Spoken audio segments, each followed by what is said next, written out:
ความรักระหว่างสองเฮา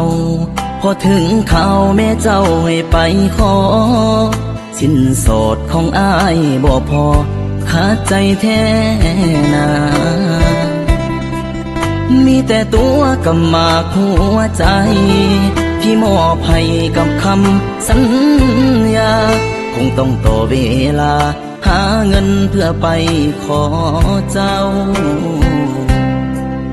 ต่อเวลาให้อายจักหน่อย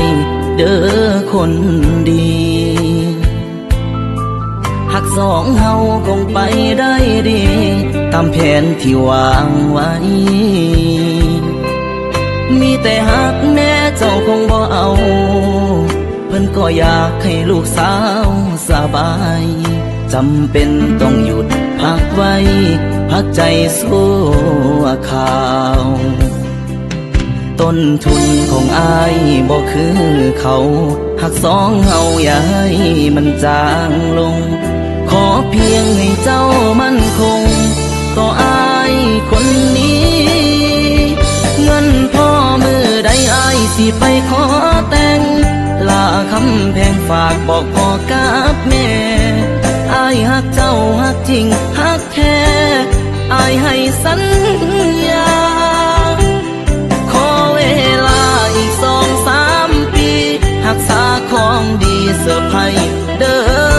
ลาฮอดมือเฮานัดสัญญาขอน้องแต่งงานที่เหตุใดตอนนี้ก็คือเพิ่มหักเฮาเข้มแข็ง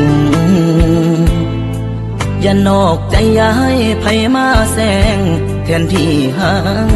เฮาฝากเดือนฝากดินฝากฟ้าจงรักษาคุ้มครองสองเฮาจะกลับมาสู่ขอแต่งเจ้าในมือเงินพอ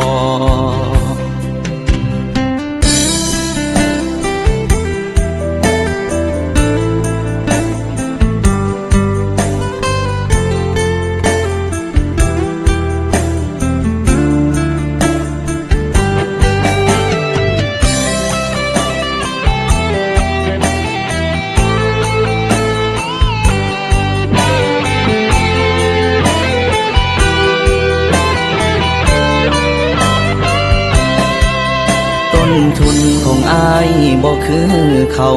หักสองเฮาอย่าให้มันจางลงขอเพียงให้เจ้ามั่นคงต่ออายคนนี้เงินพ่อมือใดอายสิไปขอแต่งลาคำแพงฝากบอกพ่อกับแม่อายหักเจ้าหักจริงหักแท้อายให้สัญญา2-3 ปีหักษาของดีเสื้อไผ่เด้อลาฮอดมือเฮานัดสัญญาขอน้องแต่งงานที่เหตุใดตอนนี้ก็คือเพิ่มหักเฮาเข้มแข็ง